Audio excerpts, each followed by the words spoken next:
Hi hello ನಮಸ್ಕಾರ. ಎಲ್ಲರೂ ಹೇಗಿದ್ದೀರಾ? ಎಲ್ಲರೂ ಚೆನ್ನಾಗಿದ್ದೀರಾ ಅಂತ ಭಾವಿಸ್ತಾ ಇದ್ದೀನಿ. ಸೊ ಇವತ್ತು ನಾನು ಅಕ್ಕಿ ಪಾಯಸ ಮಾಡ್ತಾಯಿದ್ದೀನಿ. ಉರಕ್ಕಿ ಪಾಯಸ ಅಂದರೆ ನೆನೆಸ್ಬಿಟ್ಟು ಮಾಡ್ಬೋದು. ಎರಡು ಥರ ಇದೆ ಇದು. ನೆನೆಸ್ಬಿಟ್ಟು ಮಾಡ್ಬೋದು, ಹುರಿದ್ಬಿಟ್ಟು ಮಾಡ್ಬೋದು. ಸೊ ನಾನು ಹುರಿದ್ಬಿಟ್ಟು ಮಾಡ್ತಾಯಿದ್ದೀನಿ. ಇದು ಅಕ್ಕಿ ಬಂದು ಸೊಸೈಟಿ ಅಕ್ಕಿ. ನಾವು ಮನೆ ಖಾಲಿ ಮಾಡ್ಕೊಂಡು ಬೇರೆ ಮನೆಗೆ ಬಂದವಲ್ಲ, ಬಾಡಿಗೆ ಮನೆಗೆ.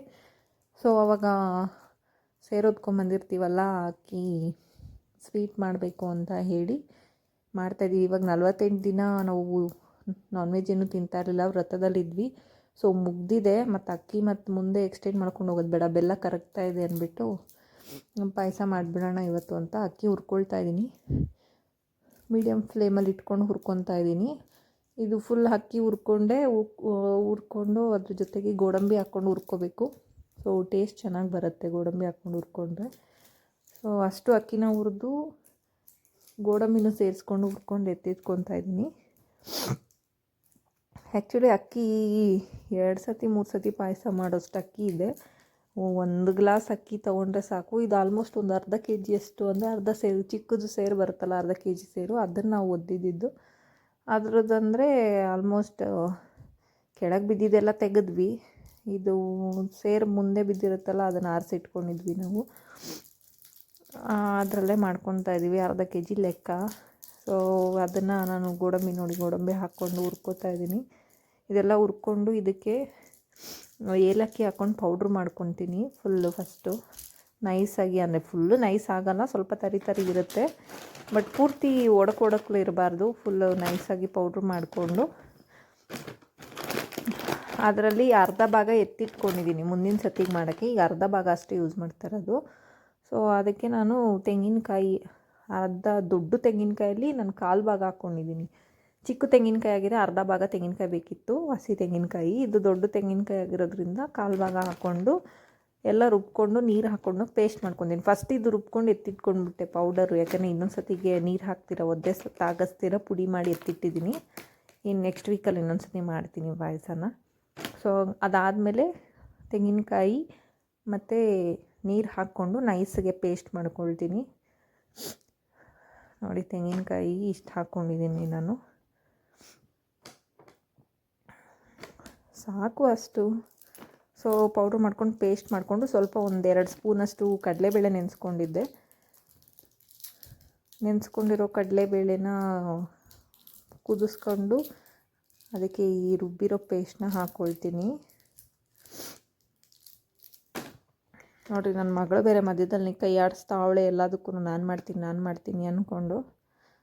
ಸೊ ಫಸ್ಟು ಹಂಗೆ ಕಾಯಿನ ರುಬ್ಕೋಬೇಕು, ಯಾಕಂದರೆ ಕಾಯಿ ಈಗ ಏನಂತಾರೆ ಪೀಸ್ ಆಗಿ ಮಿಕ್ಕೋಗುತ್ತೆ. ಫಸ್ಟು ನೀಟಾಗಿ ನೈಸಾಗಿ ರುಬ್ಕೊಂಡು ಆಮೇಲೆ ನೀರು ಹಾಕ್ಕೊಂಡು ಪೇಸ್ಟ್ ಮಾಡ್ಕೋಬೇಕು.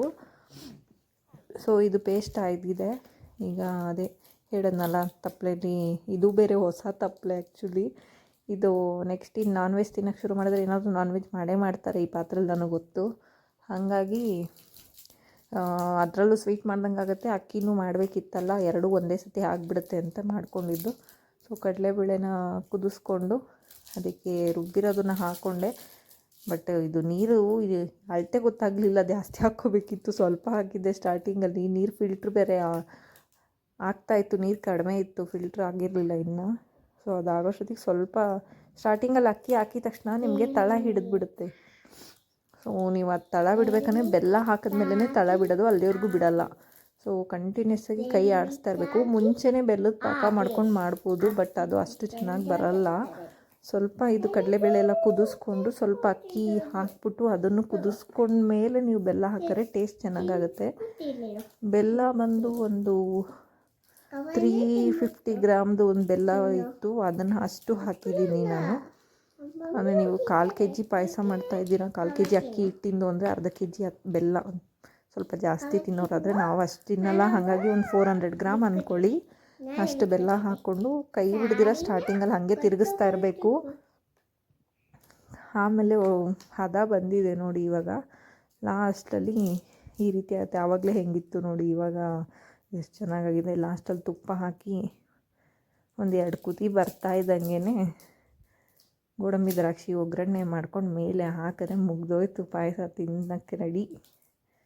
ಚೆನ್ನಾಗಿ ಅಕ್ಕಿ ಇದು ಪುಡಿ ಹಾಕಿದ್ಮೇಲೆ ರುಬ್ಬಿರೋ ಪೇಸ್ಟ್ ಹಾಕಿದ್ಮೇಲೆ ಬೆಲ್ಲ ಹಾಕಿದ್ಮೇಲೆ ಚೆನ್ನಾಗಿ ಕುದಿಸ್ಕೋಬೇಕು. ಗೋಡಂಬಿ ದ್ರಾಕ್ಷಿ ಹಾಕಿದ್ಮೇಲೆ ಒಂದು ಕುದಿ ಬಂದರೆ ಸಾಕು, ಜಾಸ್ತಿ ಏನೂ ಬರೋದು ಬೇಡ. ಟೇಸ್ಟ್ ಮಾತ್ರ ಸಖತ್ತಾಗಿ ಬಂದಿದೆ ಗೈಸ್. ಈಗ ನಾನು ನೈಟ್ ಅಲ್ವಾ, ಸೊ ಬೆಳಗ್ಗೆ ಬೆಳಗ್ಗೆನೇ ತಿಂದರೆ ಹೆಂಗಿರುತ್ತೆ ಗೊತ್ತಾ ಅದು ಪಾಯಸ. ಅಪ್ಪ ಈಗ ಬಿಸಿ ಬಿಸಿ ಇರಲೇ ಅಷ್ಟು ಚೆನ್ನಾಗಿದೆ, ಇನ್ನು ಬೆಳಗ್ಗೆ ಅಂತೂ ಇನ್ನೂ ಸಖತ್ತಾಗಿರುತ್ತೆ. ಸೊ ಇವತ್ತಿನ ವ್ಲಾಗ್ನ ಇಲ್ಲೇ ಮುಗಿಸ್ತಾ ಇದ್ದೀನಿ. ನೀವು ಒಂದ್ಸತಿ ಟ್ರೈ ಮಾಡಿ, ಉರಕ್ಕಿಯಲ್ಲಿ ಮಾಡಿಕೊಂಡು. ಆಲ್ಮೋಸ್ಟಾಗಿ ಎಲ್ಲರೂ ಮಾಡ್ತಾರೆ, ಗೊತ್ತಿಲ್ಲದೆ ಇರೋರು ಟ್ರೈ ಮಾಡಿ, ಸಖತ್ತಾಗಿರುತ್ತೆ. ಆದರೆ ಸ್ವಲ್ಪ ಪೇಷನ್ಸಿ ಬೇಕು. ಹಾಕಿದಾಗ ಗಂಟಾಗುತ್ತೆ.